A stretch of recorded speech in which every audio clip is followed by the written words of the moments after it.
Greetings, Earth Stars. My name is Eliane Nicole. I'm an astrologer and a tarot card reader. Welcome to my YouTube channel. This is my Tarot 101 series. It's an introduction to how to read tarot cards. If you want to learn how to read the cards, you're in the right place. I posted the first video, which was an overview and an introduction. If you haven't watched that video yet, I encourage you to go back and watch that first. This is the second video, and this video is going to focus on the Major Arcana.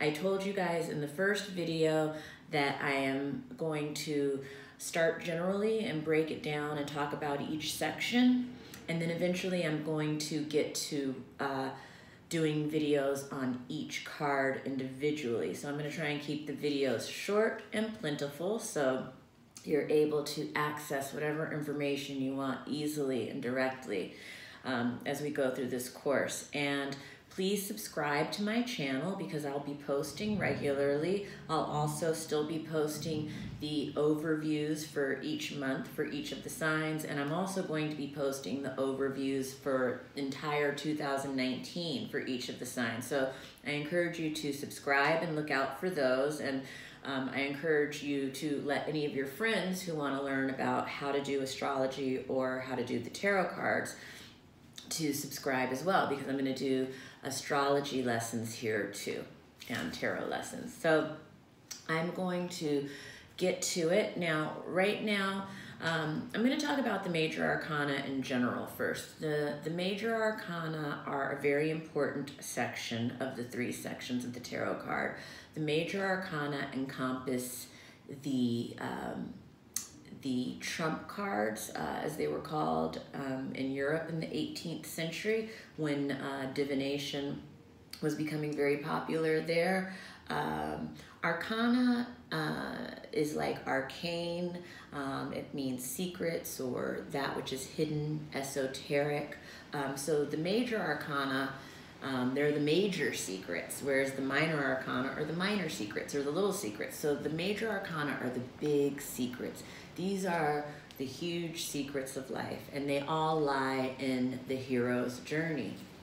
Now, the Fool's journey is the hero's journey, and if you think you're not familiar with the hero's journey, you're probably more familiar with it than you realize.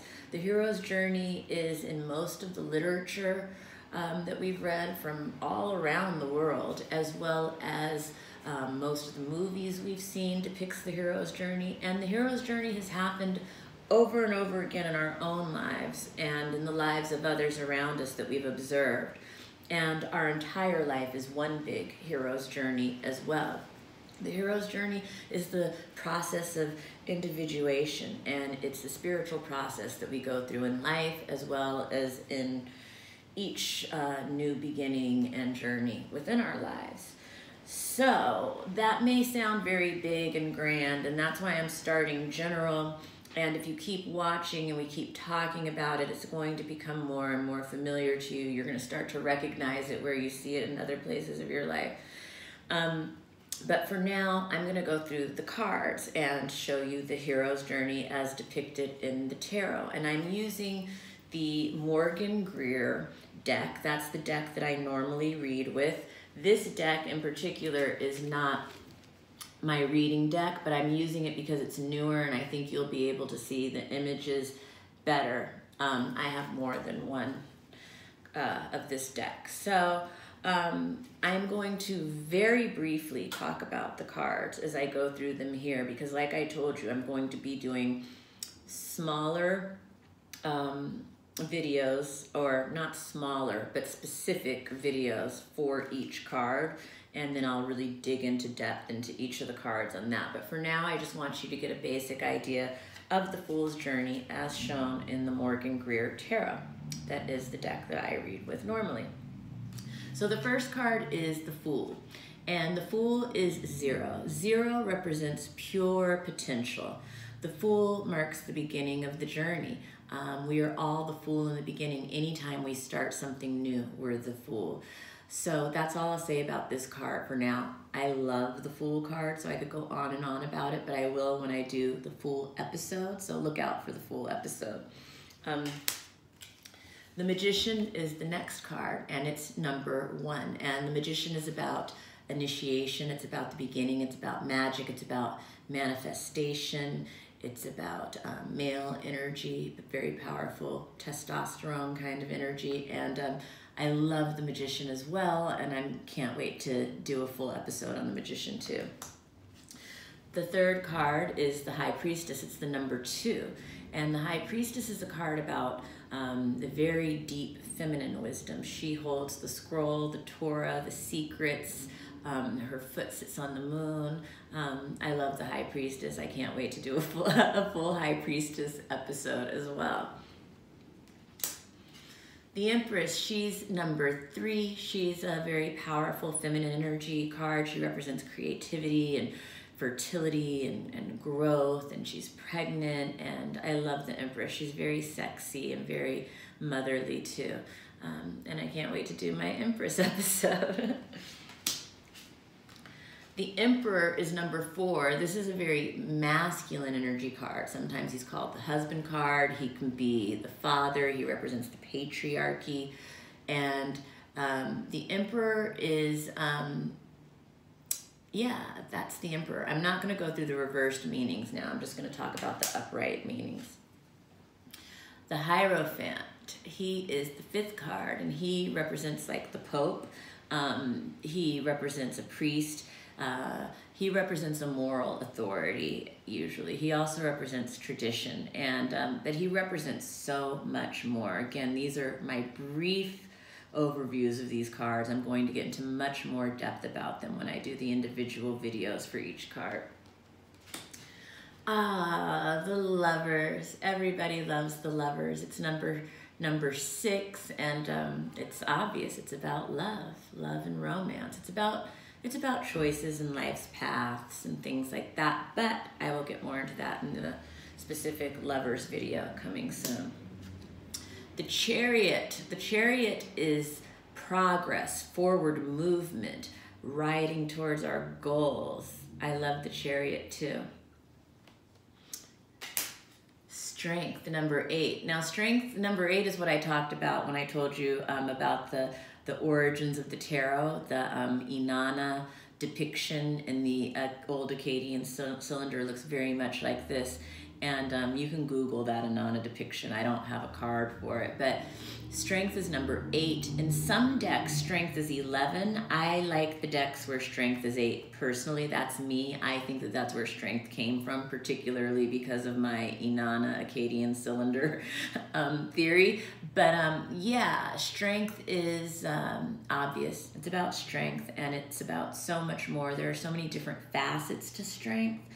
And that's what I love about the Wisdom of the Tarot. It really goes deep, and we'll get into that when I do the video on the Strength card coming soon.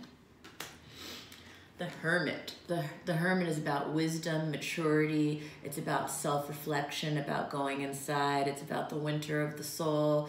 It can be about isolation or being alone. It can be about solitude.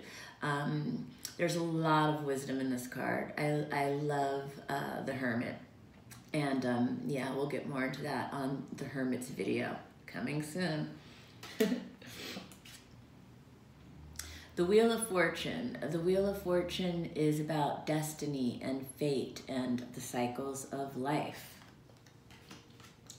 Justice. Justice is about equality, fairness, bias. The Hanged Man. The Hanged Man can be about suspension. It can be about a shift in perspective, balance, flexibility, strength, discipline. Yes, and it's so much more. Again, each of these cards definitely deserves its whole own video, but I'm going through the brief overviews. Death. Death is number 13. Oftentimes people get scared by this card, new people. I love the Death card. I think Death is a very beautiful card. To me, it's often one of the most beautiful artistically in most of the decks. It's always a very powerful card visually. It's a provocative card, obviously. It's that part of life that where there tends to be, for many people, there can be a lot of fear around that, but it's a very, very beautiful card once you embrace its meaning. It's transformation, it's rebirth, it's regeneration, it's endings, but it's also beginnings. Very beautiful card. I can't wait to do the death episode. Temperance. Temperance is about balance and moderation and the balance of the heart and the mind. Also a beautiful card. Temperance is number 14. The Devil. The Devil is another very provocative card that sometimes people get nervous about. The Devil, it's metaphorical. The Devil, often when we experience it, can be quite enjoyable. The Devil are oftentimes those things that seduce us in life. It's the things that tempt us. For different people, that represents different things. Some people are, you know, I'm going to get more into the specifics of all of that. It's very easy for me to want to dive into a card here on the spot, but I'm going to save the specifics and the depth of the cards for the individual readings. But I just want to say the Devil is not something to be scared of. Sometimes it represents the 7 sins like lust, greed, jealousy, envy, all that kind of stuff. And sometimes it represents our character defects, which is essentially the 7 sins. So even though people get scared of this card, it's something that's a part of life, and we can't talk about life without talking about the darker side sometimes. The Tower, another very provocative card. This card will show up when a paradigm shift is happening in our lives or coming in our lives.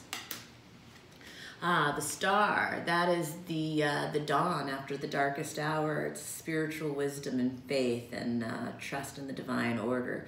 Often one of the most beautiful cards in the deck as well, visually. And I can't wait to do my Star episode. The Moon. The Moon is about the subconscious and deep emotion and our dreams. And the Moon is, there's so much depth to the Moon card. Again, this is something that I will go through in detail when I do the Moon episode. The Moon card is number 18. It's a very beautiful card. And sometimes it's a timing card. Sometimes when the Moon comes up, it'll let you know that something's going to happen in the month. The Sun. The Sun is a really beautiful card. It's about happiness and joy and everything that we love, all that is good in life. And yeah, that is number 19, the Sun. Number 20 is Judgment, and Judgment is, it can be about change and restoral, it can be upheaval, it can be those come to Jesus moments in our lives. It's a very powerful card. It's when the seeds that we've planted earlier are showing their fruit, for better or for worse. I can't wait to do the Judgment video too. Judgment is a great card. All of these cards are just magnificent. The wisdom contained in them is just beyond. And finally, the World, and this is the final card in the Major Arcana.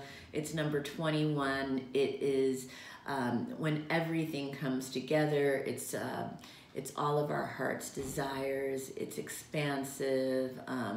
It's beautiful. It's sublime. It's when everything is in perfect order. And yeah, so that is all of the cards. That is, you know, the full Fool's Journey. And again, there is just so much wisdom here. I just gave very, very, very brief overviews of each card. I'm saving going into detail for when I do the individual videos on each card. When I do the individual videos on each card, I'm also going to show each card from multiple decks so you can get an idea of the range of kind of styles or spins on the cards that different artists have, and how that plays into the interpretations. But again, I just want to say thank you for joining me for the first episode and the second episode of my Tarot 101 series on how to read tarot cards. Please subscribe. Please tell any of your friends who want to learn about how to read tarot cards or how to do astrology. Please have them subscribe, because I'm also going to be doing Astrology 101 lessons. And thank you for joining me. Also, check out the forecasts that I did for December. Those are up. I will be doing monthly forecasts for each of the signs, and I'm also going to be putting up the 2019 forecast for each of the signs, an overview of the whole year. So I have lots of great content coming up on all things tarot and astrology. So I look forward to any feedback you have about what you want to see on this channel as well, because I hope that it'll be a journey that we can kind of grow on together and make something that is really informative and beneficial for you, and fun and great and fulfilling for me to do. So thank you again, and I will be back soon with my next video, which will probably be the Minor Arcana, which will definitely be the Minor Arcana overview. Thank you. Goodbye.